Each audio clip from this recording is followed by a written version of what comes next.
Salut, c'est Arava, révélatrice de sagesse. Aujourd'hui, je te fais un podcast un peu particulier parce que je le fais sur un sujet qui me tient extrêmement à cœur et sur lequel, collectivement, on se met tous le doigt dans l'œil. Je vais te parler du mythe de Lilith et de Ève.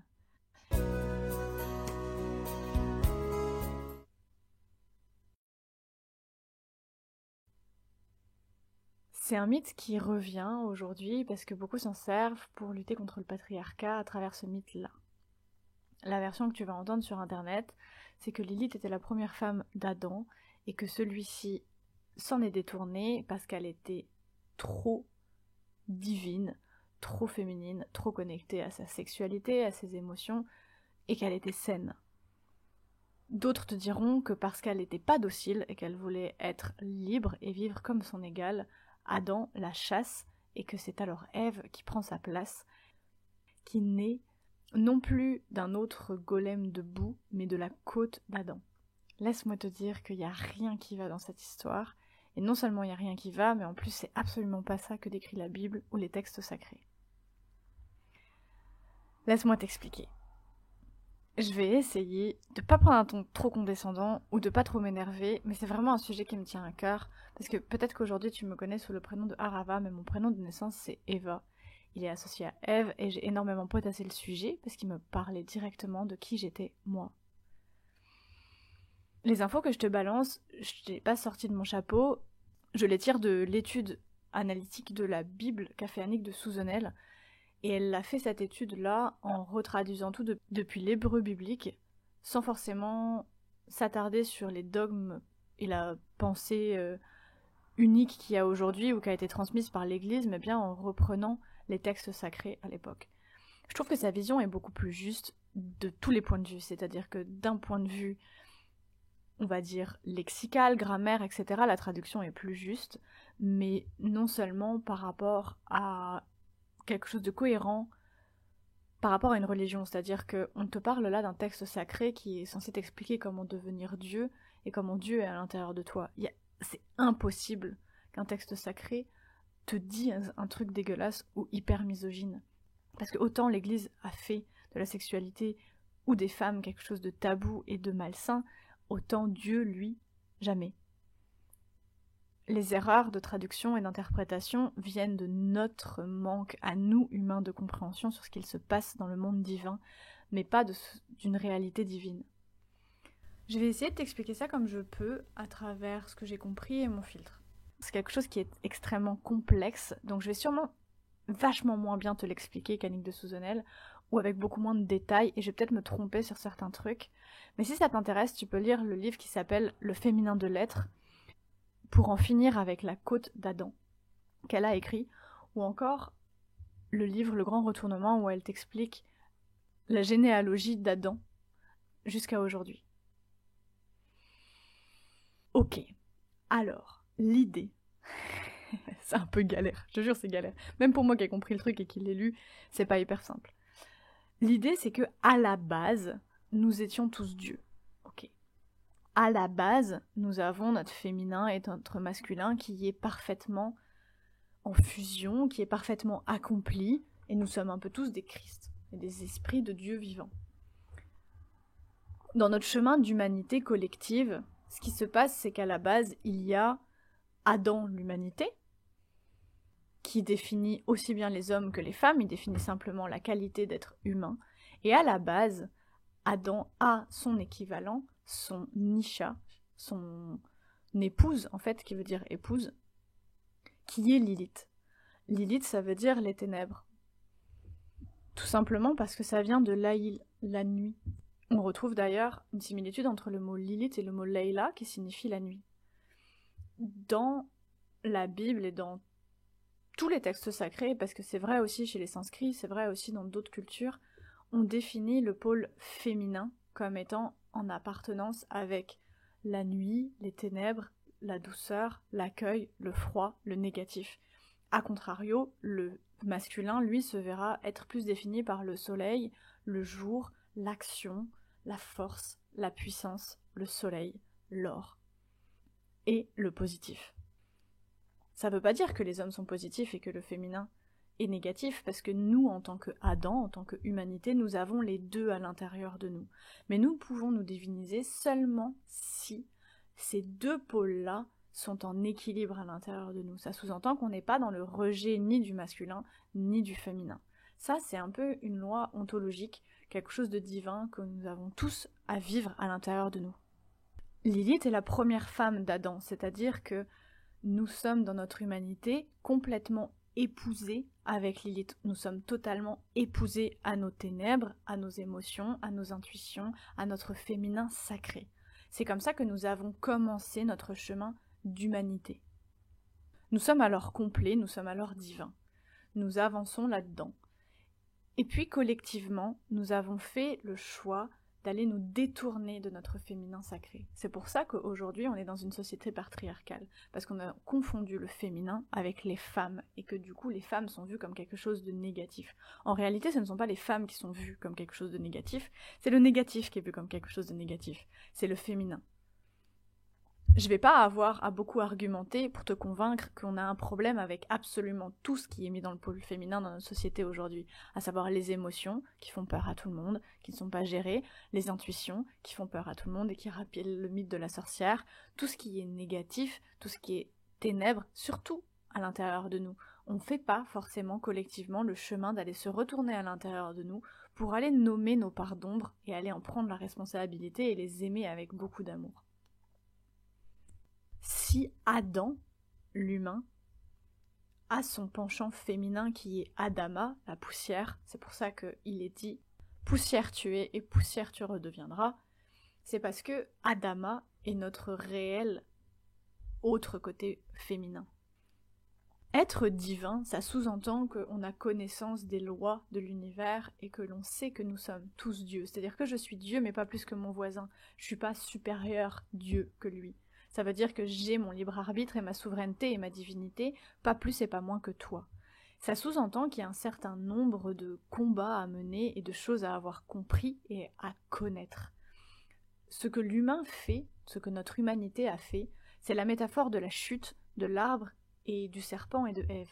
C'est-à-dire que nous sommes présentés devant cet arbre de la connaissance. D'ailleurs, dans les contes alchimiques, la pomme ou la grenade à l'époque est considérée comme le fruit de la connaissance. Et nous croquons ce fruit de la connaissance.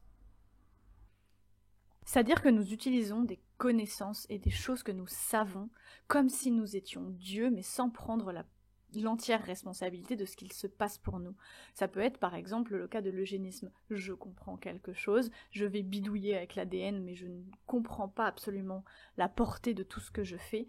Je suis en train de jouer à Dieu, pas dans des fins divines, mais dans des fins égotiques, parce que nous avons peur, parce que nous voulons soigner, peu importe les raisons, mais en tout cas nous jouons à Dieu et nous croquons ce fruit de la connaissance.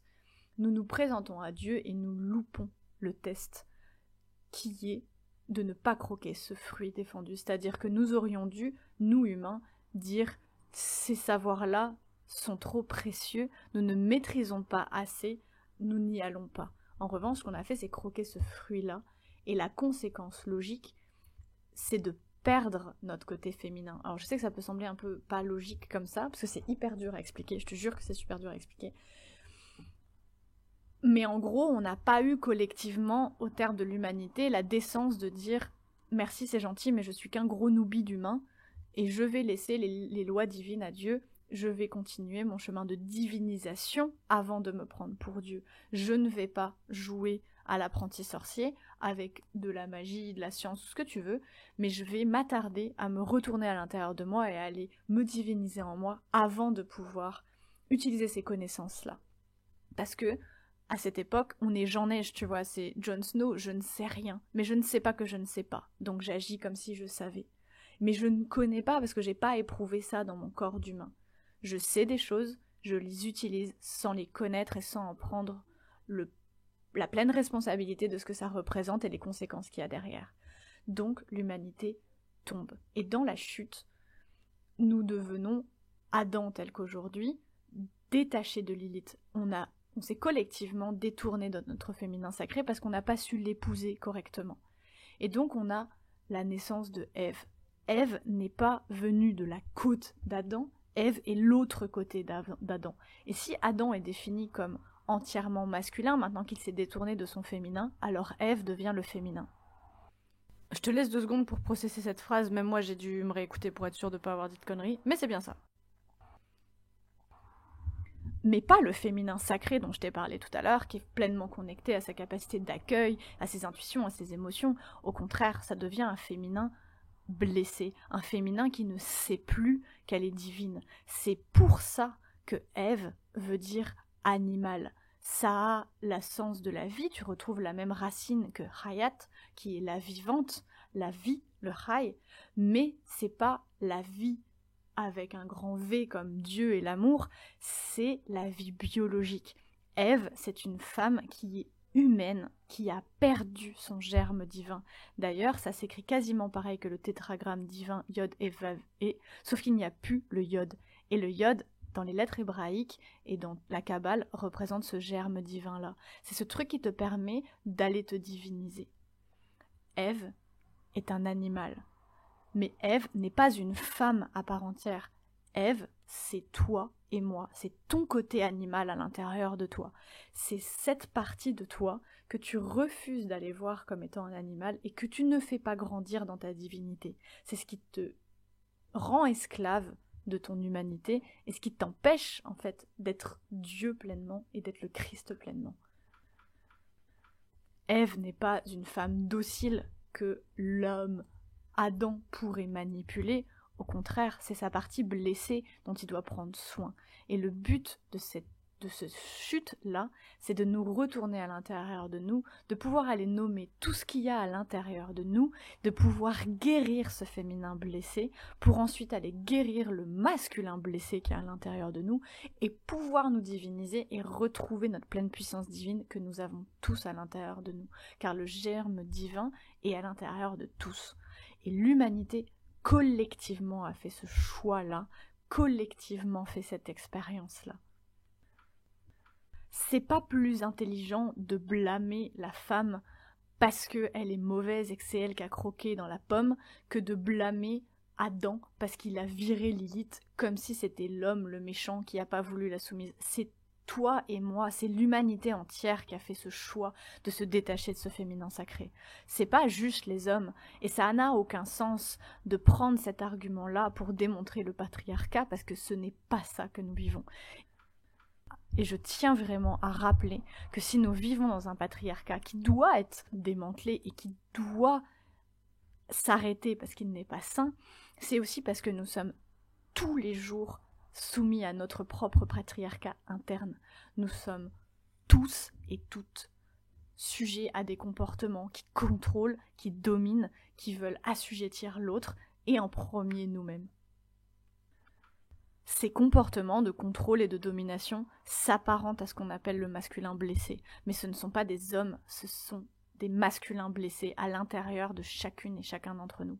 Tu peux commencer ton chemin de développement spirituel ou personnel en allant voir tes émotions, tu peux aller le commencer en allant voir tes comportements si tu veux, mais il y a un moment donné où il va falloir que tu te mettes en lien avec ton féminin blessé et aller récupérer ta capacité d'accueil, ta capacité de douceur, ta capacité à voir la lumière dans les ténèbres, mais il faudra aussi que tu ailles guérir ton masculin blessé et toutes ces parties de toi qui cherchent à contrôler parce qu'elles ont peur, qui choisissent le non-amour et qui choisissent le contrôle par rapport à la foi et la confiance aussi. C'est également pour ça, et là je te parle d'une anecdote personnelle, que je ne suis pas et absolument plus depuis quelque temps en résonance avec le prénom Eva, parce que j'ai fait ce chemin d'aller chercher mon germe divin. Je suis toujours pas le Dalai Lama, je suis toujours pas le Christ, mais je suis en bon chemin pour y aller. Et pour moi, me faire rappeler par quelque chose qui me rappelle en permanence que je suis un animal et que je n'ai pas de part divine, c'est trop compliqué, c'est trop lourd à porter et ça ne me correspond pas et ça ne me correspond plus. Mais si tu t'appelles Ève ou si tu t'appelles Eva et que ça te convient, good for you, je vais pas te demander de changer et t'es pas obligé de l'associer à ça. Mais non, ce n'est pas vrai que Adam a viré Lilith parce qu'elle était trop libre et sexuellement épanouie. Ça n'a rien à voir. D'ailleurs, la sexualité n'est pas mentionnée dans la Bible parce que l'Église a fait le choix de détourner tous les sujets en lien avec la sexualité, mais ça n'a rien à voir avec Adam ou avec Lilith ou avec Ève, ça a à voir avec les humains de cette époque qui avaient un problème avec la sexualité, parce qu'on est dans ce règne patriarcal et qu'on a fait de la sexualité un tabou. Si tu regardes ce qui se passait un peu avant au niveau de l'époque de Babylone, des temples d'initiation d'Isis ou d'Ishtar, tu pourras trouver des choses qui parlent de ces initiatrices sexuelles et à quel point la sexualité n'était pas dévoyée, fût un temps. Mais ça n'a rien à voir avec ça, ne confondez pas tout. Je sais que ça peut être un argument qui va mettre de l'huile sur le feu sur les débats féministes ou patriarcales, mais c'est pas un argument qui est correct et c'est pas un argument qui est vrai. C'est pas parce que ça sert ta cause qu'il faut absolument que tu t'en serves. C'est pas forcément vrai. Donc c'est pas grave si tu t'es trompé et que tu savais pas, parce que l'histoire biblique, elle est ultra compliquée à comprendre. Aujourd'hui, elle est associée à tellement de religions et d'églises et de dogmes qui sont dévoyés et qui sont faux, qu'on a tendance à les rejeter en bloc. Et je comprends qu'on ait tendance à faire ça. Mais c'est pas parce qu'on les rejette et que l'église a dévoyé que le texte initial il dit de la merde ou qu'il est pas sain. Pour moi, ça n'a aucun sens d'imaginer que ce soit un texte sacré et d'imaginer qu'ils disent qu'il faut réprimander les femmes ou que le mal est dans les femmes. Ça n'a aucun sens. Et c'est le seul argument qui me vaille à moi pour dire c'est pas ça, c'est autre chose. Tu peux réécouter ce podcast plein de fois jusqu'à ce que ça rentre, parce que je te garantis que c'est pas facile à comprendre et te dis pas merde j'ai rien compris, je suis débile, ou c'est des choses qui sont compliquées et qui viennent tellement réécrire plein de choses par rapport à ce qu'on t'a appris que c'est normal que ce soit un peu compliqué. En plus, je sais que je parle vite et que je m'excuse pour ça, mais franchement, j'arrive pas à faire autrement. Donc, désolée. Mais c'est vraiment un message qui est important pour moi, et puis pour tout le reste, c'est on doit collectivement faire ces épousailles. Ça se dit ça, épousailles? Ah, c'est super moche comme mot. Je vais plutôt dire fiançailles. Ouais, ça me va mieux. On doit tous aller chercher notre partie féminine, aller la guérir pour qu'elle soit et redevienne sacrée, parce qu'elle l'a toujours été, et aller à la recherche de son masculin blessé et d'en faire un masculin sacré, parce qu'il est tout aussi positif et beau. On a fait l'expérience, je crois, en tout cas c'est mes croyances, d'avoir un matriarcat dans l'humanité avant, et c'était pas forcément mieux. On cherche l'égalité. Non, ce n'est pas vrai que le courant féminisme cherche à imposer une domination féminine par rapport à une domination masculine, ça n'a aucun sens. Ce sera tout aussi pourri, et je pense que si on s'y met toutes les femmes, on peut être aussi perfide, voire pire que les hommes, ça n'a aucun intérêt. L'idée, c'est d'aller vers quelque chose qui est équilibré.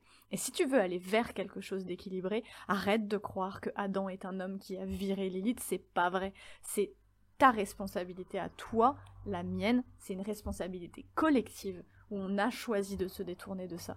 On s'est présenté devant Dieu, devant l'arbre des connaissances, on a foiré notre test, et la conséquence, c'est qu'on doit aller retrouver ce divin-là à l'intérieur de nous et l'épouser à l'intérieur de nous. Ça ne sert à rien de mettre la caméra sur les autres.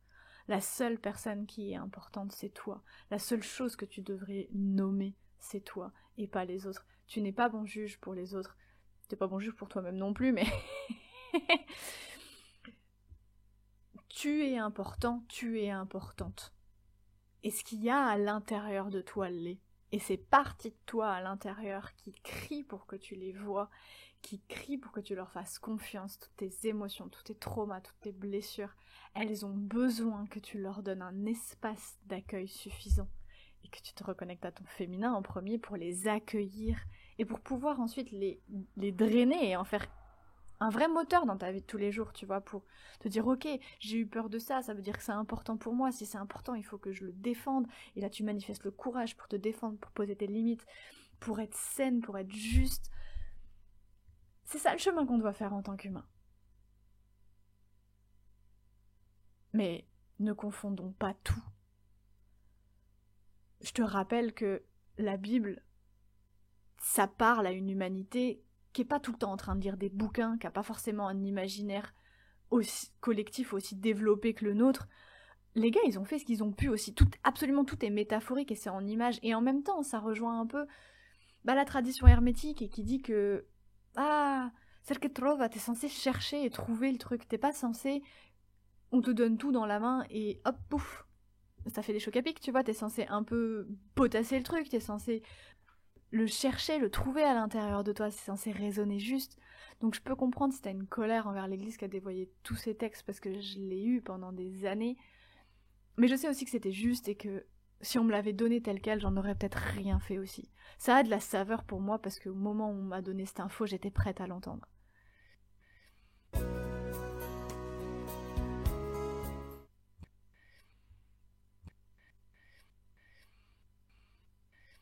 Le sujet est assez complexe, je pourrais en parler pendant des heures, mais ce serait pas forcément pertinent. Je te laisse lire les bouquins si tu veux les lire, parce que c'est fascinant. Et dans son livre du féminin de lettres, elle te parle de toutes les femmes de la Bible qui ont été oubliées, donc elle te parle de Léa, elle te parle de Ruth, elle te parle de Marie, elle te parle de Marie-Madeleine, elle te parle de tous les archétypes féminins. Et c'est franchement fascinant de se rendre compte à quel point on a pu autant se planter et mal comprendre ce texte. Mais je le prends pas personnellement, tu vois. Moi, j'ai pas été élevée dans la foi chrétienne, donc peut-être que c'est moins dur pour mon ego d'accepter que je me suis trompée, parce que c'est pas des préceptes que j'ai eu dans la tête en grandissant. Donc je peux comprendre que ce soit dur de se détacher de ce qu'on t'a dit, ou je peux comprendre qu'il y ait une certaine émotion liée à ça. Prends le temps de prendre soin de toi, mais c'est pas parce qu'on a mal compris que ça a été mal dit, ou que la vérité est là. Voilà, j'espère que tu verras un peu plus clair sur Lilith et Eve. Je suis désolée si mon ton t'a pas plu, je te jure que j'ai essayé de faire des efforts, mais je fais comme je peux. Je te souhaite une belle journée, une belle soirée, une belle nuit, et je te dis à très bien vite. Prends soin de toi.